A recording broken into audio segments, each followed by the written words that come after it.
വേഗം വരുന്ന കർത്താവായ യേശുക്രിസ്തുവിന്റെ നാമത്തിൽ എല്ലാ വിശുദ്ധന്മാർക്കും സ്നേഹവന്ദനം. കർത്താവിൻ്റെ വലിയ കൃപയാൽ ഒരിക്കൽ കൂടി നിങ്ങളോട് ചേർന്നിങ്ങനെ ദൈവവചനം പങ്കുവയ്ക്കുവാൻ കർത്താവ് അവസരം തന്ന ഈ വലിയ ശ്രേഷ്ഠ പദവിയെ ഓർത്ത് കർത്താവിനെ സ്തുതിക്കുന്നു. നമ്മൾ കഴിഞ്ഞ ദിവസങ്ങളെല്ലാം പല വിഷയങ്ങളിൽ നമ്മൾ ചിന്തിക്കുകയുണ്ടായി, വചനം ധ്യാനിക്കുകയുണ്ടായി.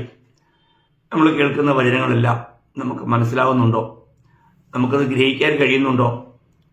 നമുക്കത് നമ്മുടെ ജീവിതത്തിലേക്ക് ഒന്ന് ശോധന ചെയ്യുവാനും, ജീവിതത്തിൽ ഇല്ലാത്ത കാര്യങ്ങളാണെങ്കിൽ അത് ജീവിതത്തിലേക്ക് പകർത്തുവാനും നമുക്ക് കഴിയുന്നുണ്ടോ?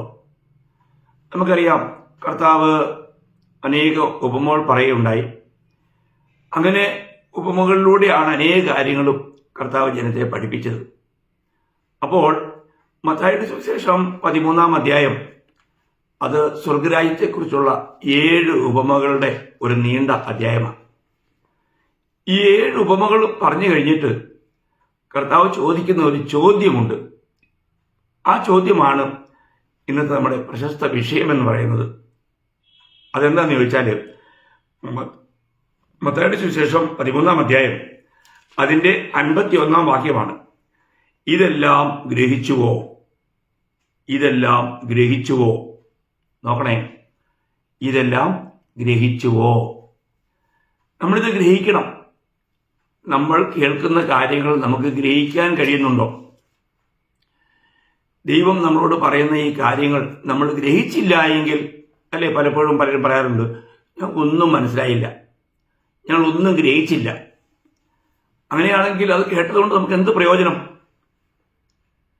അപ്പോൾ പലർക്കും ഈ ഗ്രഹിക്കാത്തത് കൊണ്ട് തന്നെ അവർക്ക് ഒരു ഫലവത്തായ ജീവിതം നയിക്കാൻ കഴിയുന്നില്ല. ആത്മീയ സത്യങ്ങൾ നമ്മൾ ഗ്രഹിക്കണം.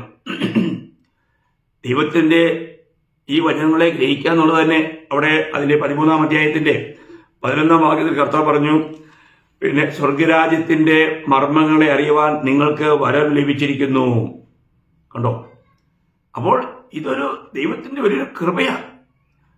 വരം ലഭിച്ചവർക്ക്, അതിന്റെ 19-ാം അധ്യായത്തിന്റെ 11-ാം വാക്യത്തിൽ വായിക്കുന്നുണ്ട്, വരം ലഭിച്ചവർക്കല്ലാതെ ഇത് മനസ്സിലാകത്തില്ല.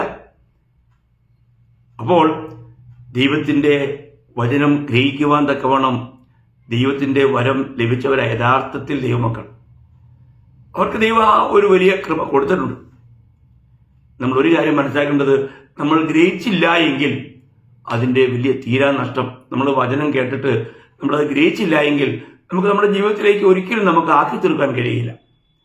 നമുക്കറിയാം, ആദ്യം തന്നെ കർത്താവ് പറഞ്ഞത് വിതക്കാരൻ്റെ ഉപമയാണല്ലോ. വിതക്കാരൻ്റെ ഉപമയിൽ കർത്താവ് പറഞ്ഞത് അതിൻ്റെ 13-ാം അധ്യായം അതിൻ്റെ 3 മുതൽ 9 വരെയുള്ള വാക്യത്തിൽ വിതയ്ക്കാൻ പുറപ്പെട്ട വിതക്കാരൻ്റെ കാര്യം കർത്താവ് പറയുക. ഞാനത് ഒന്ന് പെട്ടെന്ന് വായിക്കാം. അവൻ അവരോട് പലതും ഉപമകളായി പ്രസ്താവിച്ചത് എന്തെന്നാൽ, വിതയ്ക്കുന്നവൻ വിതപ്പാൻ പുറപ്പെട്ടു.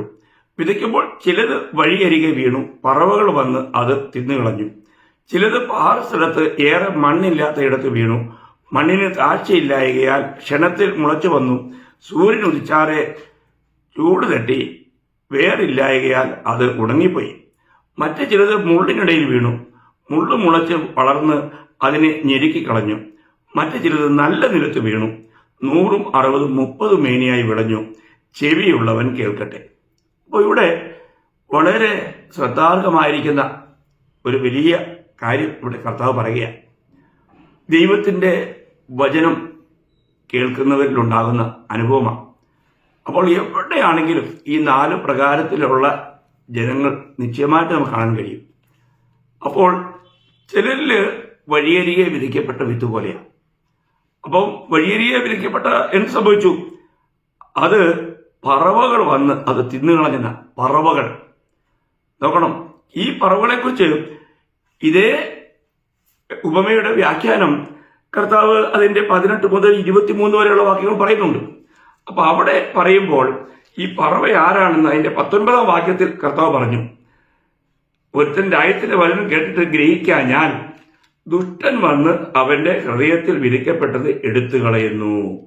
ഇതത്രേ വഴിയരികെ വിധിക്കപ്പെട്ടത്.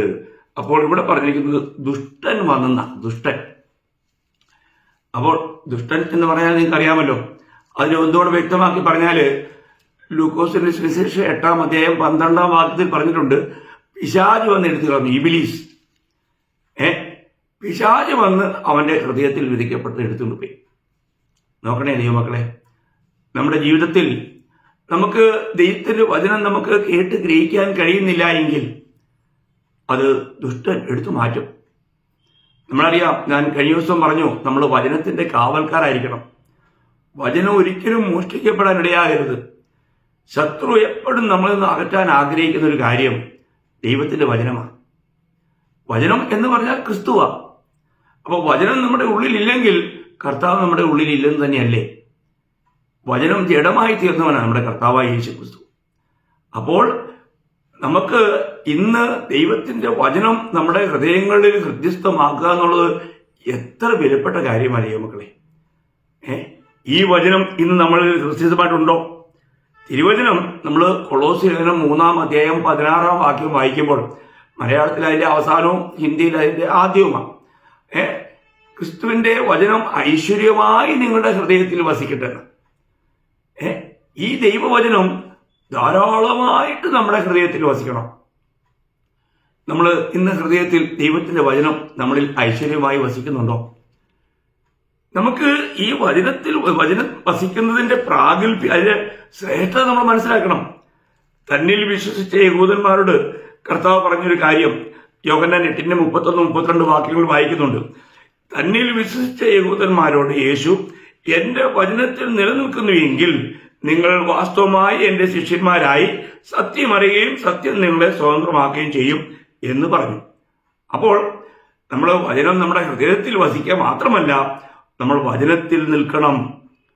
നമ്മൾ വചനത്തിൽ നിൽക്കുന്നുവെങ്കിൽ മാത്രമേ നമുക്ക് സത്യം അറിയാൻ കഴിയൂ.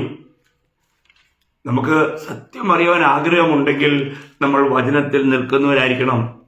ഈ വചനം നമ്മൾ ഗ്രഹിക്കുന്നവരായിരിക്കണം. തിരുവചനം നമ്മൾ വായിക്കുന്നത് നമ്മൾ വചനത്തിൽ നിൽക്കണം. ഈ വചനം നമ്മൾ ഗ്രഹിക്കരുതെന്നാണ് പിശാചിന്റെ ലക്ഷ്യം. കാരണം ഗ്രഹിക്കാത്തവന്റെ ഉള്ളിൽ നിന്ന് എന്ത് ചെയ്യുന്നു? ആ വചനം എടുത്തുകൊണ്ട് പോവുകയാണ്. നമ്മളിപ്പോ വായിച്ചില്ലേ അതിന്റെ 19-ാം വാക്യം, കേട്ടിട്ട് ഗ്രഹിക്കാഞ്ഞാൽ ദുഷ്ടൻ വന്ന് അവന്റെ ഹൃദയത്തിൽ വിധിക്കപ്പെട്ടത് എടുത്തു കളയുന്നു. ഗ്രഹിക്കാഞ്ഞാൽ. അപ്പോൾ പ്രിയമുള്ളവരെ, നമുക്ക് ദൈവത്തിന്റെ വചനം കേട്ട് ഗ്രഹിക്കാൻ കഴിയുന്നുണ്ടോ? ഈ വചനം എത്രമാത്രം നമ്മൾ ഗ്രഹിക്കുന്നുണ്ട്, അതിന്റെ അടിസ്ഥാനത്തിലാണ് നമ്മൾ ദൈവത്തിനു വേണ്ടി പ്രയോജനപ്പെടുന്നവരായി തീരുന്നത്. അപ്പോൾ ഇന്ന് നമുക്ക് ഈ ദൈവത്തിന്റെ വചനം അത് നമ്മൾ എത്രയോ വട്ടം കേൾക്കുന്നു. ഈ വചനം നമുക്ക് ഗ്രഹിക്കാൻ കഴിയുന്നുണ്ടോ? ദൈവത്തിന്റെ വചനം, ഈ വചനം ആത്മാവും ജീവനുമാണെന്ന് യോഹന്നാൻ 6:63 വായിക്കുന്നുണ്ട്. ഈ വചനം എന്നേക്ക് സ്ഥിരമായ വചനമാണ്. ഈ വചനത്തിൽ നമ്മൾ നിൽക്കണം. ഈ വചനം നമ്മുടെ ഹൃദയത്തിൽ ഇരിക്കണം. അപ്പോൾ അങ്ങനെ നമ്മുടെ ഹൃദയത്തിൽ ഈ വചനം ഇരിപ്പില്ലെങ്കിൽ എന്ത് സംഭവിക്കും? അവിടെ എല്ലാം ഇരുട്ടായിരിക്കും. പിന്നെ ശത്രുവിന് പ്രവർത്തിക്കാനായിട്ട് നമ്മൾ അവസരം കൊടുക്കുക. നമ്മൾ യഥാർത്ഥമായ ഒരു രക്ഷിക്കപ്പെട്ട ദൈവത്തിലാണെങ്കിൽ ആ ദൈവത്തിന്റെ ഹൃദയത്തിൽ എത്രമാത്രം ദൈവത്തിന്റെ വചനം വസിക്കുവാൻ ആവശ്യമുണ്ട്. നമ്മുടെ ഹൃദയഭിത്തികൾ ദൈവവചനം എഴുതപ്പെട്ടവയായിരിക്കണം. അങ്ങനെയാണ് 2 കൊരിന്ത്യർ 3:3 വായിക്കുന്നത്, നമ്മൾ ക്രിസ്തുവിന്റെ പത്രമായി വെളിപ്പെടുന്നത്. നമ്മുടെ ജീവിതത്തിൽ ആയിത്തീരുന്നത് ഈ വചനം നമ്മുടെ ഉള്ളിൽ ഇരിക്കുന്നതിലൂടെയാണ്. അപ്പോൾ ഇവിടെ വായിക്കുന്നത്, ഇത് ഗ്രഹിക്കുന്നവൻ എന്ത് സംഭവിക്കുന്നു? നല്ല നിലത്ത് വീണ വിത്ത് പോലെയാണ്. ഞാൻ എല്ലാ ഉപമകളിലെ ഭാഗവും ഞാൻ എടുത്ത് വ്യാഖ്യാനിക്കുന്നില്ല. ഞാൻ ഒരു കാര്യം പ്രത്യേകം വായിക്കാൻ ആഗ്രഹിക്കുന്നത്, ഗ്രഹിക്കാത്തവന്റെ നിന്നും കൊണ്ടുപോകും, എന്നാൽ ഗ്രഹിക്കുന്നതിന്റെ ഉള്ളിൽ എന്ത് സംഭവിക്കുന്ന പറഞ്ഞേ. അതിന് 23-ാം വാക്യം, മത്തായി 13:23, നല്ല നിലത്ത് വിതയ്ക്കപ്പെട്ടതോ ഒരുത്തൻ വചനം കേട്ട് ഗ്രഹിക്കുന്നതാകുന്നു, അത് വിളഞ്ഞ് 100, 60, 30 മേനി നൽകുന്നു. ഗ്രഹിക്കുന്നു. ദൈവവചനം ഗ്രഹിക്കുന്നവന്റെ ജീവിതം ഫലഭൂഷ്ടമായിരിക്കും. പ്രിയ ദൈവവൈതലേ, നമ്മുടെ ജീവിതത്തിൽ ഇന്ന് യഥാർത്ഥമായി ദൈവം ആഗ്രഹിക്കുന്ന ഒരു ഫലവത്തായ ജീവിതമാണോ നാം നയിക്കുന്നത്? ദൈവവചനത്തിന് മാറ്റമില്ല പ്രിയമുള്ളവരെ. വചനം പറയുന്നത് എപ്പോഴും സത്യമാണ്. അപ്പം നമ്മൾ കേൾക്കുന്ന വചനം ഗ്രഹിക്കുന്നുണ്ടെങ്കിൽ നമ്മളൊരു ഫലവത്തായ ജീവിതം നയിക്കുവാൻ നമുക്ക് കഴിയും. അപ്പോൾ ഇത് ഗ്രഹിക്കുവാൻ നമുക്ക് കഴിയുന്നുണ്ടോ? ഇന്ന് ദൈവത്തിന്റെ വചനം ഗ്രഹിക്കുവാൻ തക്കവണ്ണം ദൈവം തന്റെ ആത്മാവിനെ നമുക്ക് നൽകിയിട്ടുണ്ട്. ഈ ആത്മാവിലൂടെ നമുക്ക് ഈ വചനങ്ങളെല്ലാം ഗ്രഹിക്കുന്നതിന് യാതൊരു ബുദ്ധിമുട്ടുമില്ല. നമുക്കറിയാം, നമ്മള് വീണ്ടും ജനിച്ചവരെല്ലാവരും പരിശുദ്ധാത്മാവുള്ളവരാണ്. അവരെക്കുറിച്ച് പറയുമ്പോൾ 1 യോഹന്നാൻ 2:27 പറയുന്നുണ്ട്, അവനാൽ പ്രാപിച്ച അഭിഷേകം നിങ്ങളിൽ വസിക്കുന്നു, ആരും നിങ്ങളെ ഉപദേശിപ്പാൻ ആവശ്യമില്ല. അവന്റെ അഭിഷേകം തന്നെ നിങ്ങൾക്ക് സകലവും ഉപദേശിച്ചു തരികയാലും അത് പോഷ്കല്ല, സത്യം തന്നെ ആയിരിക്കാലും അത് നിങ്ങളെ ഉപദേശിച്ചതുപോലെ നിങ്ങൾ അവനിൽ വസിപ്പീൻ. കണ്ടോ, എത്ര ശക്തമായ വചനമാണ് പ്രിയമുള്ളവരെ. നമ്മുടെ ജീവിതത്തിൽ ദൈവവചനം അത് നമുക്ക് ശരിയായ നിലയിൽ ഗ്രഹിക്കാൻ തക്കവണ്ണം നമുക്ക് ഉപദേശിച്ചു തരുവാൻ ദൈവത്തിന്റെ പരിശുദ്ധാത്മാവ് നമ്മളോട് കൂടെ ഉണ്ട്. ഈ ആത്മസഹായത്തോടു കൂടി നമ്മൾ അത് പഠിക്കണം. നമുക്ക് ഇരിമ്യാ പ്രവചനം 11-ാം അധ്യായത്തിന്റെ 18-ാം വാക്യത്തില് നമ്മൾ വായിക്കുന്നത്, അതിന്റെ 18-ാം വാക്യം, യഹോവ എനിക്ക് വെളിപ്പെടുത്തിയതിനാൽ ഞാനത് അറിഞ്ഞു. കണ്ടോ, ദൈവം വെളിപ്പെടുത്തി തരണം, അതായത് സത്യം. ദൈവം അത് ഗ്രഹിക്കുവാനായിട്ടുള്ള കൃപ നമുക്ക് തരണം. ദൈവമാണ് നമ്മൾ അതിനെ ഗ്രഹിപ്പിക്കുന്നത്. അപ്പോൾ ഒരു കാര്യം ഇവിടെ മനസ്സിലാക്കണം, ഒരു യഥാർത്ഥ ഫലമുള്ള ജീവിതമല്ലെങ്കിൽ നമ്മളിലൂടെ ദൈവനാമം മഹത്വപ്പെടുന്നില്ല. നമ്മൾ യോഹന്നാന്റെ സുവിശേഷം 15-ാം അധ്യായം അതിന്റെ 8-ാം വാക്യം വായിക്കുമ്പോൾ 15-8 അവിടെ വായിക്കുന്നത് എന്താണ്? നിങ്ങൾ ഫലം വളരെ കായ്ക്കുന്നതിനാൽ എന്റെ പിതാവ് മഹത്വപ്പെടുന്നു, അങ്ങനെ നിങ്ങൾ എന്റെ ശിഷ്യന്മാർ ആകും. കണ്ടോ, അപ്പോൾ ഈ ദൈവത്തെ ഫലം ഗ്രഹിക്കുന്നവരിൽ ഫലമുണ്ടാകും. ഫലമുണ്ടാകുന്നവരുടെ മാത്രമാണ് പിതാവിന് മഹത്വമുണ്ടാകുന്നത്. അപ്പൊ നമ്മൾ ദൈവത്തിന്റെ മഹത്വത്തിന് വേണ്ടി സൃഷ്ടിക്കപ്പെട്ടവരാണ്. അപ്പോൾ നമ്മൾ ദൈവവചനം കേട്ട് അത് ഗ്രഹിച്ചാൽ ഒരു ഫലവത്തായ ജീവിതം നമുക്ക് നയിക്കാൻ കഴിയും. ഇന്ന് അനേക വിശുദ്ധന്മാരുടെ പ്രാർത്ഥനാ ജീവിതം പോലും ഉണങ്ങി വരികയാണ്. കാരണം അവർ പ്രാർത്ഥിച്ചിട്ടൊന്നും കേൾക്കുന്നില്ല. അവർക്ക് യാതൊരു സംതൃപ്തിയില്ല, സന്തോഷമില്ല. എങ്ങനെയാ കേൾക്കുന്ന പ്രിയമുള്ളവരെ? ദൈവം തന്ന വചനത്തിന് നിങ്ങളിൽ സ്ഥാനമുണ്ടോ? അതേ യോഹന്നാൻ 15:7 നിങ്ങളൊന്ന് ശ്രദ്ധിച്ചേ. എത്ര വിലപ്പെട്ട വാക്യമാ! നിങ്ങളിൽ ഈ ദൈവത്തിന്റെ വചനത്തിന് സ്ഥാനമുണ്ടെങ്കിൽ നിങ്ങളുടെ പ്രാർത്ഥന ഒരിക്കലും തള്ളപ്പെടുകയില്ല പ്രിയമുള്ളവരെ, കേൾക്കാതിരിക്കുകയില്ല. അത് നിശ്ചയമായിട്ടും അവിടെ വായിക്കുന്നത് എന്താ? 15:7 യോഹന്നാൻ 15:7 നിങ്ങൾ എന്നിലും എന്റെ വചനം നിങ്ങളിലും വസിച്ചാൽ നിങ്ങൾ ഇച്ഛിക്കുന്നത് എന്തെങ്കിലും അപേക്ഷിപ്പിൻ, അത് നിങ്ങൾക്ക് കിട്ടും. നിങ്ങൾ പ്രാർത്ഥിക്കുക. ആർക്കാ കിട്ടുന്നേ? ഈ ദൈവത്തിന്റെ വചനം അത് ഗ്രഹിക്കുന്നവർക്ക്, അതിനെ ശരിയായി മനസ്സിലാക്കി അതിൽ നിൽക്കുന്നവർക്ക്. അപ്പൊ ഇന്ന് നമുക്ക് ഈ ദൈവത്തിന്റെ വചനം ഗ്രഹിക്കാൻ കഴിയുന്നുണ്ടോ? ഈ വചനത്തിൽ നമുക്ക് നിൽക്കാൻ കഴിയുന്നുണ്ടോ? ഈ വചനത്തെ നമുക്ക് പ്രായോഗികമാക്കുവാൻ കഴിയുന്നുണ്ടോ? ഇത് വലിയൊരു ചോദ്യം. ഒരു ഫലവത്തായ ജീവിതം ദൈവം നമ്മളിൽ ആഗ്രഹിക്കുന്നു. അപ്പോൾ ഇന്ന് പലർക്കും വചനം വായിച്ചിട്ടുള്ള അറിവുണ്ട്, അറിവ് ചീർപ്പിക്കുന്നു. അറിവ് ചീർപ്പിക്കുന്നു. സ്നേഹമാണ് ആത്മീയവർദ്ധന വരുത്തുന്നത്. നമുക്ക് യഥാർത്ഥമായിട്ടും നമ്മൾ കർത്താവിന്റെ വചനത്തെ ആത്മാവിൽ ഗ്രഹിച്ചാൽ ദൈവം ആഗ്രഹിക്കുന്നതായ ഗുണവിശേഷം നമ്മളിൽ ഉണ്ടാകും. ദൈവം ആഗ്രഹിക്കുന്നതായിരിക്കുന്ന പ്രവൃത്തികൾ നമ്മളിൽ നടക്കും. അതിനൊരു നല്ല ഉദാഹരണം ഞാനൊരു സംഭവം ബൈബിളിൽ നിന്ന് തന്നെ പറയാം. നമുക്കറിയാം, ഷണ്ണൻ, എത്യോപ്യ രാജാവിന്റെ ധനകാര മന്ത്രിയായ ഷണ്ണൻ യെരൂശലേമിൽ ദേവാലയത്തിൽ അവിടെ നമസ്കരിക്കാൻ വന്നിട്ട് തിരികെ പോയപ്പോൾ യെശയ്യാവിന്റെ ഒരു ചുരുളൊക്കെ മേടിച്ച് രഥത്തിലിരുന്നത് വായിച്ചുകൊണ്ടിരിക്കുക. അങ്ങനെ വായിക്കുമ്പോൾ തനിക്ക് വായിക്കാൻ അറിയാം, കാരണം താന് വിദ്യാഭ്യാസമുള്ള ആളാണ്, വായിക്കാം. എന്നാൽ അത് വായിച്ചിങ്ങനെ ഉറക്കെ വായിക്കുക. അപ്പം ഇങ്ങനെ ഉറക്കെ വായിച്ചു പോകുമ്പോൾ ദൈവം ഫിലിപ്പോസിനോട് പറഞ്ഞു, ആ രഥത്തോട് നീ ചേർന്ന് നടക്കുക. അപ്പോൾ താൻ ഓടി ചെല്ലുമ്പോൾ താൻ ഇങ്ങനെ യെശയ്യാ പ്രവാചകന്റെ പുസ്തകം നല്ല ഉറക്കെ വായിക്കുക. ഉടനെ ഫിലിപ്പോസ് ഒരു ചോദ്യം ചോദിച്ചു. അത് അതിന്റെ 30-ാം വാക്യം, 8-ന്റെ അപ്പോസ്തല പ്രവൃത്തി 8-ന്റെ 30-ാം വാക്യമാണ്. ഫിലിപ്പോസ് ഓടി ചെല്ലുമ്പോൾ യെശയ്യാ പ്രവാചകന്റെ പുസ്തകം വായിക്കുന്നത് കേട്ടു. നീ വായിക്കുന്നത് ഗ്രഹിക്കുന്നുവോ എന്ന് ചോദിച്ചു. കണ്ടോ, നീ വായിക്കുന്നത് ഗ്രഹിക്കുന്നുവോ? അതായ ഇന്ന് നമ്മൾ ദൈവവചനം കേട്ട് കഴിയുമ്പോഴത്തേക്ക് ആൾക്കാർ ചോദിക്കണം, നിങ്ങൾക്ക് ഇന്നത്തെ സന്ദേശം ഗ്രഹിക്കാൻ കഴിഞ്ഞോ? അതൊരു നല്ല ചോദ്യമായിരിക്കും എനിക്ക് തോന്നുന്നത്. ഇന്ന് പലരും സന്ദേശമൊക്കെ കേൾക്കുന്നെങ്കിലും അല്ല വചനം വായിക്കുന്നെങ്കിലും പലരും കാര്യം ഗ്രഹിക്കുന്നില്ല. അപ്പോൾ ഇവിടെ ഷണൻ പറഞ്ഞു, അയ്യോ ഇത് ആരെങ്കിലും ഒന്ന് പറഞ്ഞു തന്നില്ല, എങ്ങനെയാ ഗ്രഹിക്കുന്നേ? അല്ല സഹോദരൻ ഒന്ന് എന്നോട് ഇരുന്നൊന്ന് പറഞ്ഞുതരാമോ? കൂടെ ഇരുന്നു പറഞ്ഞു കൊടുത്തു, ഗ്രഹിച്ചു, അതിന്റെ പൊരുൾ തിരിച്ചു കൊടുത്തു.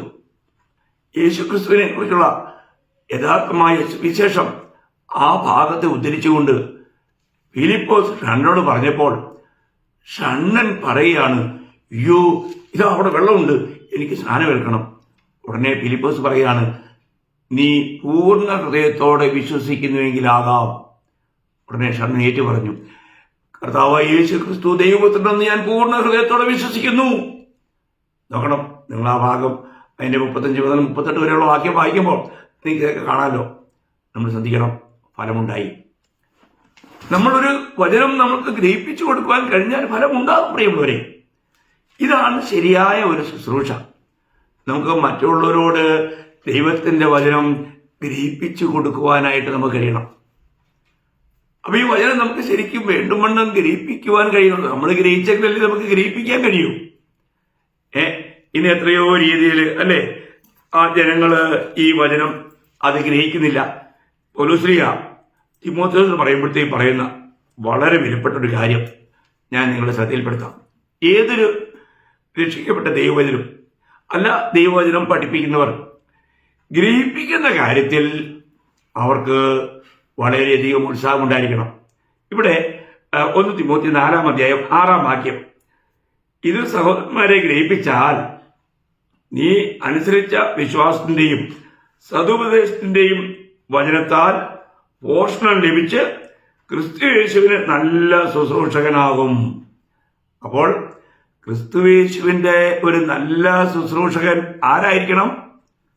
ദൈവവചനത്തെ മറ്റുള്ളവർക്ക് ഉപദേശിച്ച് ഗ്രഹിപ്പിക്കുന്നവനായിരിക്കണം. അത് വളരെ വിലപ്പെട്ട ഒരു വലിയ അധ്വാനം തന്നെയാണ് പ്രിയമുള്ളവരെ. അത് വളരെ ശ്രമകരമായൊരു കാര്യം തന്നെയാണ്. നമ്മൾ ഗ്രഹിച്ചെങ്കിൽ മറ്റുള്ളവരെ ഗ്രഹിപ്പിക്കുവാൻ നമ്മൾ കടപ്പെട്ടവരാണ്. അത് നമ്മൾ ചെയ്യണം, അത് വിശ്വാസത്തോടെ ചെയ്യണം. എന്നിട്ട് അതിന്റെ 16-ാം വാക്യത്തിൽ താൻ പറയുകയാണ്, അതിന്റെ 1 തിമോത്തിയോസ് 4:16, നിന്നെ തന്നെയും ഉപദേശത്തെയും സൂക്ഷിച്ചുകൊള്ളുക, ഇതിൽ ഉറച്ചു നിൽക്കുക. അങ്ങനെ ചെയ്താൽ നീ നിന്നെയും നിന്റെ പ്രസംഗം കേൾക്കുന്നവരെയും രക്ഷിക്കും. ഉണ്ടോ? അപ്പോ നമ്മള് ദൈവത്തിന്റെ വചനം പറയുമ്പോൾ അതെത്ര കൃത്യതയോടുകൂടെ പറയണം. ദൈവത്തിന്റെ വചനം നമ്മൾ അറിയിക്കുമ്പോൾ അത് തെറ്റുകൂടാതെ അറിയിക്കുവാൻ നമുക്ക് കടപ്പാടുണ്ട്. ശരിയായിരിക്കുന്ന ആ രീതിയിൽ പറയണം. അതിന്റെ 2 തിമോത്തി 2-ാം അധ്യായം 15-ാം വാക്യം വായിക്കുമ്പോൾ സത്യവചനത്തെ യഥാർത്ഥമായി പ്രസംഗിച്ചുകൊണ്ട് ലജ്ജിപ്പാൻ സംഗതിയില്ലാത്ത വേലക്കാരനായി ദൈവത്തിന് കൊള്ളാവുന്നവനായി നിൽപ്പാൻ ശ്രമിക്കുക. ദൈവത്തിന് കൊള്ളാവുന്ന ദാസൻ. സത്യവചനത്തെ ശരിയായിട്ട് വിഭജിച്ച് പഠിപ്പിക്കണം. അത് ശരിയായ നിലയിൽ മറ്റുള്ളവർക്ക് ഗ്രഹിപ്പിച്ചു കൊടുക്കാനായിട്ട് കഴിയണം. അതാണ് നമ്മുടെ ശുശ്രൂഷയുടെ ഏറ്റവും വിലപ്പെട്ട കാതലായ ഭാഗം. നമുക്കങ്ങനെ ചെയ്യാൻ കഴിയുന്നുണ്ടോ? ദൈവത്തിന്റെ വചനത്തെ തെറ്റുകൂടാതെ ശരിയായ നിലയിൽ നമുക്ക് പറഞ്ഞു കൊടുക്കുവാൻ കഴിയണം. ദൈവത്തിന്റെ വചനത്തെ ശരിക്കും നമുക്ക് പറഞ്ഞു കൊടുക്കുവാൻ കഴിയുന്നില്ല എങ്കിൽ നമ്മൾ ചെയ്യുന്നത് ഒരു വലിയ വഞ്ചനയായിരിക്കും. ഇന്ന് എത്രയെല്ലാം തെറ്റായ ഉപദേശങ്ങൾ, വചനത്തെ തെറ്റായി വ്യാഖ്യാനിക്കുന്നു. അതുകൊണ്ട് തന്നെ എത്രയോ പേര് രക്ഷാനുഭവമില്ലാത്തവരാണ്. ഇന്ന് മിക്കവാറും വേർപെട്ട കൂട്ടങ്ങളെന്ന് പറയുന്നവരിൽ തന്നെ നല്ലൊരു ശതമാനം ആൾക്കാരും ശരിക്കും ദൈവത്തിന്റെ വചനത്തെ ശരിയായിട്ട് വിഭജിച്ച് പഠിപ്പിക്കാത്തതുകൊണ്ട്, അല്ലെങ്കിൽ അതിന്റെ ശരിയായ അർത്ഥം മനസ്സിലാക്കാൻ കഴിയാത്തതുകൊണ്ട് എത്രയോ പേർക്ക് ഈ രക്ഷയുടെ അനുഭവം പോലുമില്ല. അവർ യഥാർത്ഥത്തിൽ അവരെ തന്നെ വഞ്ചിക്കുക. സ്നാനപ്പെട്ടാൽ രക്ഷയാണെന്ന് പഠിപ്പിക്കുന്ന എത്രയോ പേരുണ്ട്.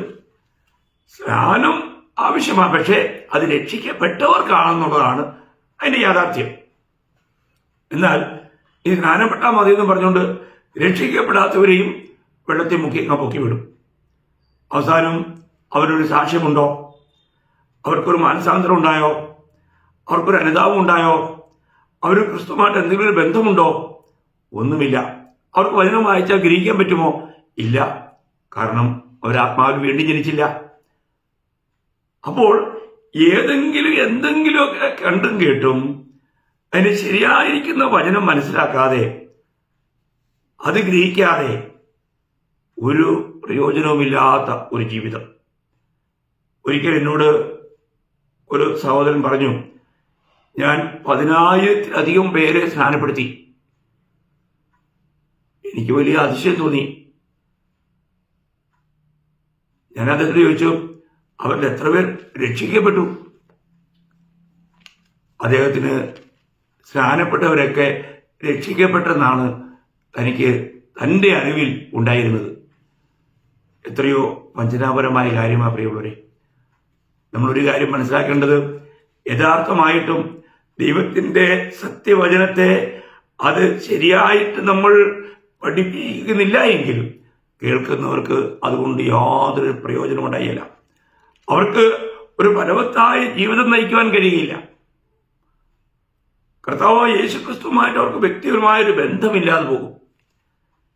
അപ്പോൾ ഇന്ന് നമുക്ക് ശരിയായ നിലയിൽ നമുക്ക് ഈ വചനം കേട്ട് ഗ്രഹിക്കാൻ കഴിയുന്നുണ്ടോ? കഴിഞ്ഞ ക്ലാസ്സുകളിൽ ഓരോ വിഷയങ്ങളെ ആധാരമാക്കി വളരെ ചുരുക്കമായി തിരുവചനത്തിലൂടെ തന്നെ യാഥാർത്ഥ്യങ്ങൾ വെളിപ്പെടുത്തി ക്ലാസ്സുകൾ തരികയുണ്ടായി. എത്ര പേർക്ക് ഈ വചനങ്ങൾ ഗ്രഹിക്കാൻ കഴിഞ്ഞു? ഈ വചനങ്ങൾ കേട്ടതിലൂടെ എത്ര പേർക്ക് വീണ്ടും ജനനമുണ്ടായി? നമുക്ക് യഥാർത്ഥമായും രക്ഷിക്കപ്പെടാൻ കഴിഞ്ഞോ? ഞാൻ വീണ്ടും ജനിച്ചോ എന്ന് നമുക്ക് ഈ വചന കേൾവിയിലൂടെ നമുക്ക് ഗ്രഹിക്കാൻ കഴിഞ്ഞോ? ഞാൻ ഇന്ന് മരിച്ചാൽ എന്റെ നിത്യത എവിടെ? പ്രിയമുള്ളവരെ, നമ്മൾ ഒരിക്കലും നനയാത്ത നാഴികയിൽ മരണം കടന്നു വരും. എന്നാൽ മരണാനന്തരം നമുക്ക് ഒരു ശേഷക്രിയ കൊണ്ടും നമുക്ക് രക്ഷയില്ല. ഇപ്പോൾ ഇവിടെ വെച്ച്, ഇപ്പോഴാകുന്നു സുപ്രസാദകാലം, ഇപ്പോഴാകുന്നു രക്ഷാദിവസം. നമ്മളിപ്പോൾ ഈ വചനം കേൾക്കുമ്പോൾ നമ്മൾ കർത്താവായ യേശുക്രിസ്തുവുമായി ഒരു യഥാർത്ഥമായ ബന്ധത്തിൽ കടന്നു വരുന്നില്ല എങ്കിൽ എത്രയോ ദുഃഖകരമായൊരവസ്ഥയായിരിക്കും. അപ്പൊ അതുകൊണ്ട് ഇന്ന് നമ്മുടെ ജീവിതത്തിൽ നമ്മൾ പഠിക്കേണ്ടത്, നമുക്കറിയാം, നിക്കോദെമോസ് എന്ന് പറയുന്ന ഉപദേഷ്ടാവിനോട് കർത്താവ് പറഞ്ഞപ്പോൾ തനിക്ക് കർത്താവ് പറഞ്ഞ ആ ഉപദേശങ്ങളൊന്നും മനസ്സിലാക്കാൻ കഴിഞ്ഞില്ല. താൻ കർത്താവിനോട് ചോദിക്കുന്ന ഒരു ചോദ്യമുണ്ട്. വീണ്ടും ജനത്തെ കുറിച്ച് പറയുമ്പോൾ യോഹന്നാൻ 3:3-5 വരെ, ആമേൻ ആമേൻ ഞാൻ നിന്നോട് പറയുന്നു, പുതുതായി ജനിച്ചില്ല എങ്കിൽ ദൈവരാജ്യം കാണുവാൻ ആർക്കും കഴിയില്ല എന്ന് ഉത്തരം പറഞ്ഞു. നിക്കോദെമോസ് അവനോട്, മനുഷ്യൻ മൃതനായ ശേഷം ജനിക്കുന്നത് എങ്ങനെ? രണ്ടാമതും അമ്മയുടെ ഉദരത്തിൽ കടന്ന് ജനിക്കാമോ എന്ന് ചോദിച്ചു. അതിന് യേശു, ആമേൻ ആമേൻ ഞാൻ നിന്നോട് പറയുന്നു, വെള്ളത്താലും ആത്മാവിനാലും ജനിച്ചില്ല എങ്കിൽ ദൈവരാജ്യത്തിൽ കടപ്പാൻ ആർക്കും കഴിയുകയില്ല. ആർക്കും കഴിയില്ല. എന്നെ കേൾക്കുന്ന ദൈവമക്കളെ, ഈ വീണ്ടും ജന്മം നിങ്ങളുടെ ജീവിതത്തിൽ സാധ്യമായിട്ടുണ്ടോ? അപ്പോൾ വെള്ളത്താലും ആത്മാവിനാലും വീണ്ടും ജനിക്കണമെന്നുള്ള കാര്യം കേട്ടപ്പോൾ നിക്കോദെമോസിന് ഭയങ്കര അതിശയം. അതുപോലും പുള്ളിക്ക് മനസ്സിലാകുന്നില്ല. അതിന്റെ 9-10 വാക്യം വായിക്കുമ്പോൾ നിക്കോദെമോസ് അവനോട്, ഇത് എങ്ങനെ സംഭവിക്കുമെന്ന് ചോദിച്ചു. കണ്ടോ, ഉടനെ കർത്താവ് കൊടുത്ത ഉത്തരം കേട്ടോ. യേശു അവനോട് ഉത്തരം പറഞ്ഞത്, നീ ഇസ്രായേലിന്റെ ഉപദേഷ്ടാവായിരുന്നിട്ടും ഇത് ഗ്രഹിക്കുന്നില്ലയോ? ഉപദേഷ്ടാവിന് പോലും ഗ്രഹിക്കാൻ കഴിഞ്ഞില്ല. കാരണം ന്യായപ്രമാണമൊക്കെ നല്ലപോലെ പഠിപ്പിക്കുന്ന ഒരു വക്താവായിട്ട് പോലും നിക്കോദെമോസിന് അത് ഗ്രഹിക്കുവാൻ കഴിഞ്ഞില്ല. യെഹെസ്കേൽ പ്രവചനത്തിൽ വ്യക്തമായിട്ട് വീണ്ടും ജനന അനുഭവം യെഹെസ്കേൽ 36:25-27 വരെയുള്ള വാക്യങ്ങളിൽ പറഞ്ഞിട്ടുണ്ട്. അത് നിക്കോദെമോസ് അറിയേണ്ടതായിരുന്നു. എന്നാൽ നിക്കോദെമോസിന് അത് അറിയില്ല, അത് ഗ്രഹിക്കാൻ കഴിഞ്ഞില്ല. പ്രിയ ദൈവമക്കളെ, നമ്മുടെ ജീവിതത്തിൽ നമുക്ക് യഥാർത്ഥമായ വീണ്ടും ജനനാനുഭവം ഉണ്ടെങ്കിൽ ദൈവത്തിൻ്റെ ആത്മാവ് നമ്മിലുണ്ട്. ഈ ആത്മാവിൽ മാത്രമേ നമുക്ക് ഈ ആത്മീയ സത്യങ്ങൾ ഗ്രഹിക്കാൻ കഴിയൂ. ഈ ആത്മാവാണ് നമ്മളെ ഇവയെല്ലാം പഠിപ്പിക്കുന്നത്. അതുകൊണ്ട് ഇന്ന് നമുക്ക് കേൾക്കുന്ന വചനങ്ങൾ ഗ്രഹിക്കാൻ കഴിയുന്നുണ്ടോ? നമുക്കറിയാം. ഞാൻ ആ വാക്യം കൂടെ ഞാനൊന്ന് നിങ്ങളെ വായിച്ചു കേൾപ്പിക്കാം. 1 യോഹന്നാൻ 2:27 അവനാൽ പ്രാപിച്ച അഭിഷേകം നിങ്ങളിൽ വസിക്കുന്നു. ആരും നിങ്ങളെ ഉപദേശിപ്പാൻ ആവശ്യമില്ല. അവന്റെ അഭിഷേകം തന്നെ നിങ്ങൾക്ക് സകലവും ഉപദേശിച്ച് തരികയാലും അത് പോഷ്കല്ല, സത്യം തന്നെ ആയിരിക്കാലും അത് നിങ്ങളെ ഉപദേശിച്ചതുപോലെ നിങ്ങൾ അവനിൽ വസിപ്പീൻ. വളരെ വിലപ്പെട്ട കാര്യമല്ലേ പ്രിയമുള്ളവരെ? ദൈവത്തിന്റെ ആത്മാവിൽ വീണ്ടും ജനിച്ച ഒരു ദൈവത്തിനെ സംബന്ധിച്ചിടത്തോളം ദൈവാത്മാവ് ഈ വചനങ്ങളെല്ലാം പ്രകാശിപ്പിച്ചു കൊടുക്കും. ഈ ആത്മാവിന്റെ അധീനതയിൽ വസിച്ചുകൊണ്ട് വചനം ധ്യാനിച്ച് അത് ഗ്രഹിച്ച് അതിൽ വസിച്ച് കർത്താവിന് ഫലമുള്ളവരായി ജീവിക്കണമെന്നാണ് ദൈവം ആഗ്രഹിക്കുന്നത്. അതുകൊണ്ട് നമ്മൾ ഈ കേൾക്കുന്ന വചനങ്ങളൊക്കെ നമ്മൾ ഗ്രഹിക്കുന്നുണ്ടോ? നമ്മൾ ഇന്ന് മരിച്ചാൽ നിത്യത എവിടെ ആയിരിക്കുമെന്നുള്ളതിന് ഉറപ്പുണ്ടോ? നിങ്ങൾ യഥാർത്ഥമായും വീണ്ടും ജനിച്ചെങ്കിൽ നിസ്സന്ദേഹമായിട്ടും ധൈര്യമായിട്ടും നിങ്ങൾക്ക് പറയാൻ കഴിയും, ഇന്ന് ഞാൻ മരിച്ചാൽ എൻ്റെ കർത്താവിൻ്റെ കൂടെ ഞാൻ എപ്പോഴും ആയിരിക്കും. അത് പറയുവാൻ നമുക്ക് കഴിയണം. ഈ സത്യവചനം നമ്മൾ ഗ്രഹിക്കണം. ഈ ലോക ജീവിതത്തിൽ തന്നെ കർത്താവിന് വേണ്ടി ഫലം കായ്ക്കുന്നവരായി, അധികമായി ഫലം കായ്ക്കുന്നവരായി, ഒരു യഥാർത്ഥ ക്രിസ്തു ശിഷ്യനായി ജീവിച്ച്, ഒരു യഥാർത്ഥ ക്രിസ്ത്യാനിയായി ജീവിച്ച് കർത്താവിന് മഹത്വമുണ്ടാവുവാൻ എല്ലാവർക്കും കർത്താവ് ഇടയാക്കട്ടെ. കർത്താവിൻ്റെ നാമം മാത്രം ഇന്നും എന്നേക്കും മഹത്വപ്പെടുമാറാകട്ടെ. ആമേൻ.